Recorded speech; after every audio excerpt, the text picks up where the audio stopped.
Hello दोस्तों, welcome back to my channel invest with Keshav. आज के इस वीडियो में बहुत ही इंटरेस्टिंग टॉपिक पे बात करने वाले हैं।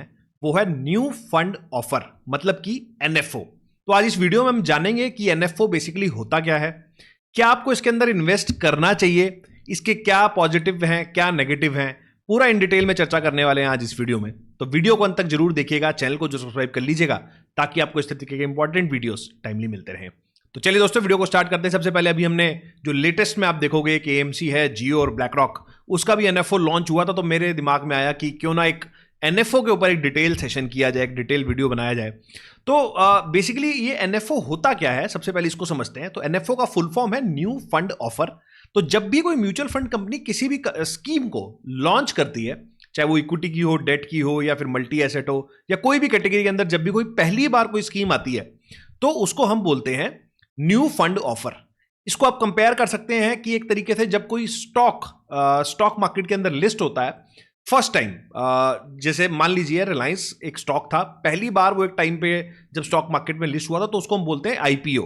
या आपने इन्फोसिस जब 1994 के अंदर आया था फर्स्ट टाइम लिस्ट होने के लिए, तो उसको हम बोलते हैं इनिशियल पब्लिक ऑफर। उसी तरीके से जब भी कोई एएमसी जो म्यूचुअल फंड का स्कीम है, लेट्स से कोई फ्लेक्सी कैप स्कीम है, जब वो फर्स्ट टाइम लॉन्च करेगी इन्वेस्टर्स के लिए पैसा इन्वेस्ट करने के लिए, या फिर फॉर दैट मैटर अभी आपने देखा जियो ने अभी 3 स्कीम्स लॉन्च करी हुई थी, तो उसको हम बोलते हैं न्यू फंड ऑफर।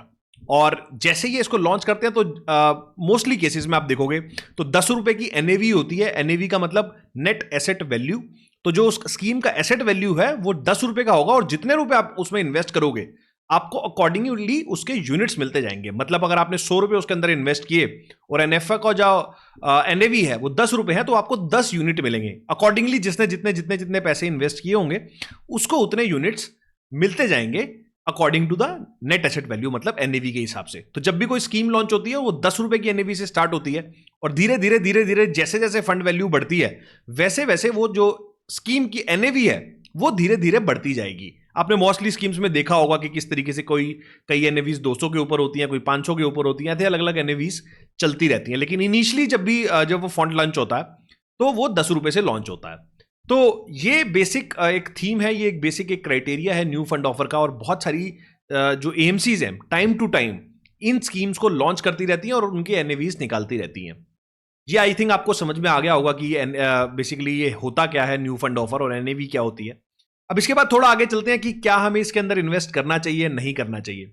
तो मेरे हिसाब से इतना लंबा वीडियो नहीं करूंगा, सीधा ही आपको बताता हूं कि इसके अंदर हमें इन्वेस्ट नहीं करना चाहिए ऑन अ लार्जर स्केल। मतलब मोस्ट ऑफ द स्कीम्स में तो नहीं करना चाहिए। पर्टिकुलरली अगर कोई इक्विटी की स्कीम है उसके अंदर तो कोई सेंस ही नहीं बनता कि आप किसी नए फंड ऑफर के अंदर पैसा इन्वेस्ट करें। अब उसके कुछ रीजंस दूंगा, आप अगर उससे एग्री करते हैं तो कमेंट सेक्शन के अंदर जरूर बताइएगा। सबसे पहला रीजन है आपका जो एक्सपेंस रेशियो। तो ये जो भी जितने भी एनएफओ होते हैं, क्योंकि पहली बार मार्केट में आ रहे होते हैं, और जो सेबी का भी एक क्राइटेरिया है कि अगर आप 500 करोड़ रुपए तक का अगर आपका ईयूएम नहीं है तो आप ज्यादा फीस चार्ज कर सकते हो इन्वेस्टर से, अप टू आई थिंक 2.5% तक आप चार्ज कर सकते हो। तो एक तरीके से जब भी आप उस फंड के अंदर इन्वेस्ट करते हो तो आपको हायर एक्सपेंस रेशियो देना पड़ता है। फॉर द एग्जाम्पल के लिए लेट्स से एक फ्लेक्सी कैप स्कीम के अंदर ऑलरेडी बहुत सारी स्कीम्स मार्केट के अंदर लिस्टेड है। एक कोई नई एएमसी या कोई ऐसी एएमसी जिसके पास ये स्कीम नहीं है, वो स्कीम को जैसे ही लॉन्च करेगी तो उस स्कीम की जो बेसिकली फ्लेक्सी कैप स्कीम की जो एक्सपेंस रेशियो होगा, और जो बाकी जो स्कीम्स है जो ऑलरेडी मार्केट में टॉप पे चल रही हैं, उनका एक्सपेंस रेशियो होगा, उन दोनों में फर्क आने वाला है। तो आप सेम स्कीम में अगर इन्वेस्ट करना चाहते हैं तो आपको यहां पर हायर चार्ज पे करना पड़ता है। इसलिए आपको देखोगे कि एनएफओ को लेके एएमसी बहुत ज्यादा मार्केटिंग करती है। बहुत ज्यादा आप देखोगे कि आपको अगर डिस्ट्रीब्यूटर से लेते हो तो वो भी आपको बहुत ज्यादा फोर्स करते हैं, या बैंक्स के अंदर आप जाओगे तो वो एम्प्लॉइज भी आपको बहुत ज्यादा फोर्स करेंगे कि एक नया एनएफओ आया हुआ है, आप इसमें इन्वेस्ट करो, क्योंकि उसके पीछे वेस्टेड इंटरेस्ट है, क्योंकि उसकी वजह से एक हायर कमीशन मॉडल में आप चले जाते हो। दूसरा, अब होता क्या है, यहां पर कोई परफॉर्मेंस ट्रैक रिकॉर्ड नहीं होता।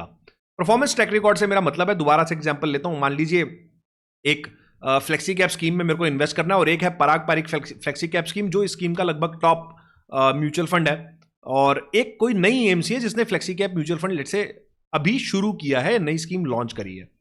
तो क्योंकि पराग पारिक फ्लेक्सी कैप फंड का एक मेरे पास हिस्ट्री है पिछले 5-10 साल का, जहां उसने कंसिस्टेंट बेसिस पे पैसा बना के दिया है, जबकि अगर आप देखोगे जो नई ये जो स्कीम लॉन्च हुई है इसके पास कोई हिस्ट्री नहीं है, किस तरीके की परफॉर्मेंस होगी वो पता नहीं है। तो ट्रैक रिकॉर्ड की काफी ज्यादा कमी है, जिसकी वजह से मेरा रिस्क बढ़ जाता है कि फंड कैसा परफॉर्म करने वाला है, और रिस्क आपका बढ़ जाता है। और जैसा मैंने आपको बताया, आपका एक्सपेंस रेशियो भी इस वाले केस में बढ़ जाता है, तो आपका कोई सेंस नहीं बनता कि आप किसी तरीके के ऐसे एनएफओ में इन्वेस्ट करें। अब यहां पर थर्ड एक और मेरे को जो बहुत ही सीरियस पॉइंट, या कहीं ना कहीं लोगों को एक मिसकंसेप्शन ये होता है, थर्ड पॉइंट ये है कि अगर किसी फंड की एनएवी 10 रुपये है, 10 रुपये से वो स्टार्ट हो रहा है, क्योंकि अभी नया फंड है वो, और वो सस्ता है, मतलब एक जो पराग पारिक फ्लेक्सी कैप फंड है उसकी एनएवी ज्यादा है, और ये जो फंड है बेसिकली इसकी एनएवी कम है, तो मैं ये वाला जो फंड है वो ले लेता हूं क्योंकि नया आया, अभी सस्ता है। ये बिल्कुल ही बहुत बड़ा मिथ है। अगर आप ऐसा कुछ सोचते हैं तो आप एकदम बिल्कुल गलत सोच रहे हैं। अभी मैं इसको प्रूव करूंगा कैसे। जैसे ही आप पराग पारिक फ्लेक्सी पैक जो बाकी म्यूचुअल फंड को अगर आप कंपेयर करेंगे, क्योंकि नंबर ऑफ स्टॉक्स अगर आप कंपेयर करेंगे तो वो अल्टीमेटली स्टॉक मार्केट के अंदर ही पैसा आपका इन्वेस्ट होने वाला है। Point number 1। पॉइंट नंबर 2, क्योंकि वो एक बहुत टाइम से फंड मार्केट में चल रहा है, वो भी एक दिन कभी 10 रुपए पे आया था और धीरे धीरे इंक्रीज करके उसका फंड साइज भी बढ़ गया, उसके नंबर ऑफ इन्वेस्टर्स भी बढ़ गए, तो उसका एनएवी भी आपको बढ़ता हुआ दिखाई देता है।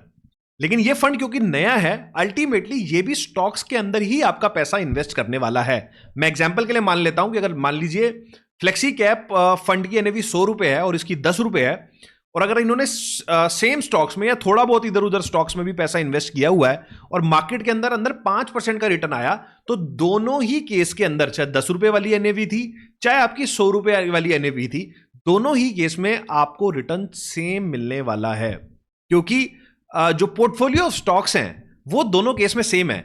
कई लोग इसमें इसको ये कंफ्यूजन डाल देते हैं कि जिस तरीके से कोई आईपीओ होता है वो सस्ते रेट के ऊपर आता है, वहां मेरे को एक तरीके से क्या बोलते हैं उसको, कैपिटल गेन मेरे को मिलेगा जैसे ही मैं इन्वेस्ट करूंगा, लिस्टिंग गेन आप मेरे को मिलने वाला है। यहां ऐसा कुछ नहीं होता है। ये तो एक तरीके का आप ऐसे समझे कि NAV is just to distribute the units. आप उसको यूनिट्स को उन स्टॉक प्राइस से बिल्कुल भी कंपेयर करके उसको कंफ्यूज बिल्कुल मत हो, क्योंकि मैंने बहुत सारे लोगों को देखा है वो इसको आईपीओ से कंपेयर कर लेते हैं, जो कि बिल्कुल भी सही नहीं है। और आई गेस मैं आपको ये समझा पाया हूं कि अल्टीमेटली जो स्टॉक मार्केट का रिटर्न है, उस फंड का जो रिटर्न है, जो वो परसेंटेज टर्म्स में रिटर्न आएगा, वही उसका रिफ्लेक्शन आपको उसकी एनएवी में दिखने वाला है। अब वो एनएवी सस्ती है, ज्यादा है, कम है, उससे उसका कुछ भी लेना देना नहीं होता है। तो इस वजह से अगर आप देखोगे कि क्योंकि ना तो मेरे पास कोई इसका परफॉर्मेंस ट्रैक रिकॉर्ड होता है, अगर कोई नया फंड आया है, एक्सपेंस रेशियो मेरा ज्यादा होता है, रिटर्न वाइज मेरे को ऑलमोस्ट सेम ही रिटर्न मिलने वाले हैं, अनलेस और अनटिल कुछ ऐसा वो एमसी ना कर दे कि बहुत ज्यादा रिटर्न्स में फर्क आ जाए, या कुछ ऐसी स्ट्रेटजी नहीं यूज करती कि मेरे पास कोई और ऑप्शन नहीं रहे। इसके अलावा एनएफओ में कुछ ऐसा नया नहीं हो सकता। तो इन सारी चीजों के बिहाफ पे अगर आप देखोगे तो कोई भी सेंस नहीं बनती कि आप एनएफओ को हायर एक्सपेंस रेशियो पे करेंगे, क्योंकि अल्टीमेटली वो आप ही की रिटर्न, आप ही की कैपिटल से जाने वाला है। तो आई होप आपको ये तीनों चारों पॉइंट समझ में आए होंगे, और अब आप जब भी कभी एनएफओ देखेंगे तो आपको सामने दिखेगा कि आपको उसमें खासकर इक्विटी के अंदर तो नहीं इन्वेस्ट करना चाहिए। परफॉर्मेंस बनने दे, एक बार देख लेते हैं किस तरीके की परफॉर्मेंस आती है। 1, 2, 3 साल का ट्रैक रिकॉर्ड, फंड मैनेजर का ट्रैक रिकॉर्ड, एएमसी का ट्रैक रिकॉर्ड, सारा आपके सामने आ जाएगा। तब रिस्क भी कम होगा, आपका एक्सपेंस रेशियो भी कम होगा, और आप कंपेयर भी कर पाएंगे। आई होप आपको चीज समझ में आई होगी। अगर अच्छा लगा वीडियो, कुछ वैल्यू मिली, आज एक लेसन लेके गए आप एनएफओ के लिए, तो वीडियो को जरूर लाइक करें, शेयर करें, ताकि मैं इस तरीके के वीडियो बनाने की मोटिवेशन मेरे में और ज्यादा आए। चलिए दोस्तों, इस वीडियो को यहीं समाप्त करता हूं। मिलता हूं आपसे अगले वीडियो में इसी तरह के कुछ नए और इंटरेस्टिंग टॉपिक के साथ। नमस्कार, जय हिंद।